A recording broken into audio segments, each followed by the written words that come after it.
may selebrasyon, may handaan, may mga bisita. Pero bago ang araw ng salo-salo, yung nag-iimbita nagtatanong kung pupunta ka ba? Gusto kasi nilang malaman kung ilan ang dadalo. Kung ikaw ang host ng party, syempre ayaw mong mapahiya.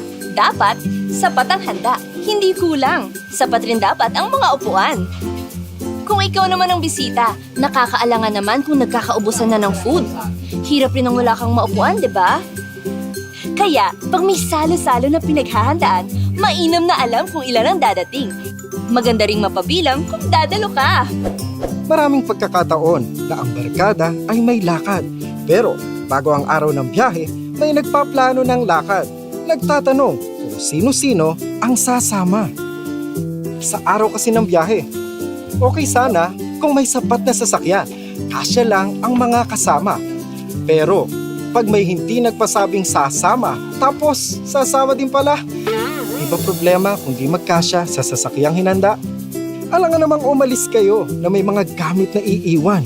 Hindi rin maganda na tutuloy sila at maiiwan ka. Problema naman kung may nakasabit.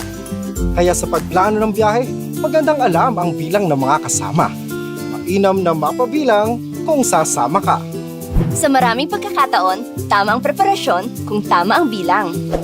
Parang ganyan, kaya may census. We are the friendly enumerators. Mula sa Philippine Statistics Authority.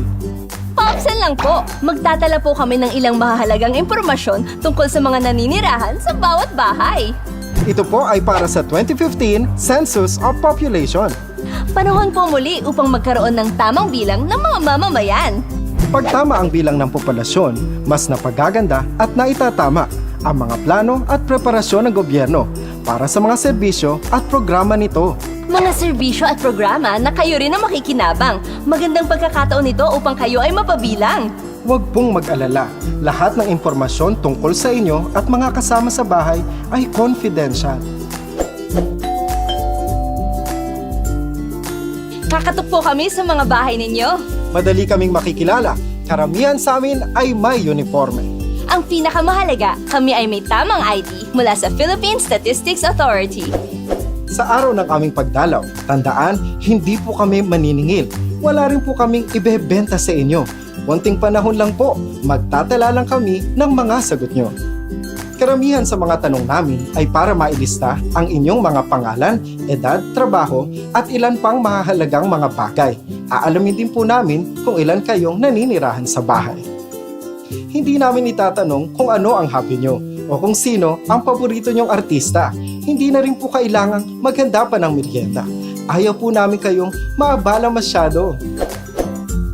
Ayan, magkita-kita po tayo sa bahay nyo. We are the friendly enumerators. Papsen lang po. Magpa-census, mapabilang. Excuse me, pwede rin ba mapabilang ang aso ko? May pusa rin ako.